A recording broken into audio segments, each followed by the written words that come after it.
Hi, my name is Steve Braemeier. I'm 67 years old and I live in St. Louis, Missouri, born and raised here my whole life. Since the last election, and especially since the talk about the repeal of the Affordable Care Act, I've had questions about how do I respond? What can I do? I've sent the emails, I've made the phone calls, and somehow that doesn't seem enough. It seems to me that a good way to sort of respond is to tell our stories. And this is my story and my family's story. I've lived my whole life in Missouri and in St. Louis. My parents were both the youngest of 5 children, born during the Depression and grew up very poor. We had a lower middle class but stable life. My dad worked for 46 years for Pet Incorporated and in middle management, and my mom finally went back to work to help make ends meet and to help put me through college. I was the first of my family's generation to go to college. I was married for 14 years, and I have 2 lovely sons, Ben, who is going to be 41, and Joe, 37. But this is my family now. This picture was taken, oh gosh, maybe now 20 years ago, but that's me, Ben on my right, Joe on my left, and Hugh, my partner of 25 years, in the middle. I went through college and got a degree as a veterinarian and owned a practice for 37 years here in St. Louis. We had about 15 employees at one time, and I made sure that all the full-time employees had health insurance that the practice paid for in total. It may not have been the wisest decision economically, but it was the right thing to do. Unfortunately, both of my sons have an inherited genetic disorder that's very rare and is life-threatening. Ben, who also owns a business and employs people, he's owned a photography business, Fisheye Fun, for about 10 years now. And so he's also a small business owner. And his health, fortunately, has been better. Joe has struggled more and continues to struggle a great deal.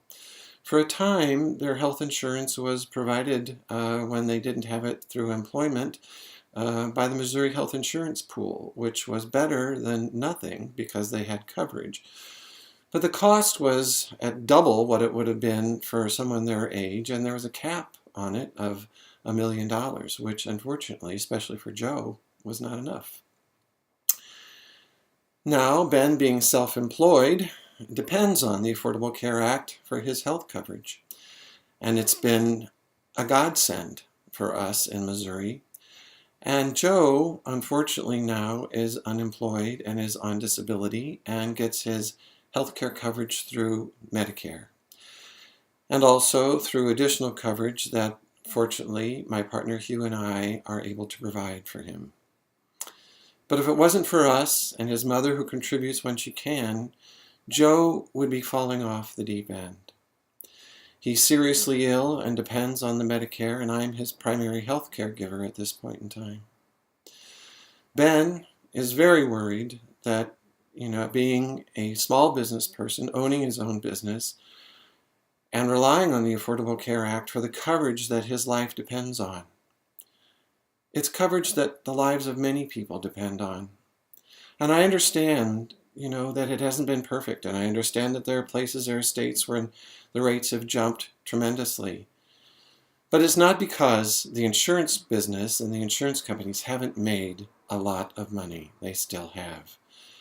And the CEOs of those companies make millions of dollars. And the CEOs of many other companies in this country make millions, if not billions of dollars. I believe in this country, and I believe in the ability to work hard and get ahead. I and my family did that. But after a certain point, how much money does somebody need?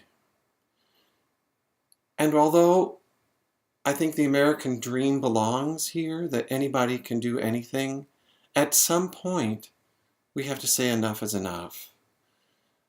And how many homes around the world do you need? And how many yachts? And how many pairs of shoes? And after a certain point, isn't it wise, isn't it fair, isn't it humane to have that wealth shared by all the people who helped bring it about and not just the people who sit in the top 1%? So my suggestion is that everyone make a video, share your story, tell the people in our government, put a real face on it, why the Affordable Care Act needs to be modified, but needs to stay in place. It needs to work because all of us need health insurance. Other countries around the world have made this happen. And if we really are the best country in the world, why can't we make this happen? Please put a face on your story and share it so that the legislators in Washington, D.C. know how much this means to all of us, and especially how much it means to you. Thanks.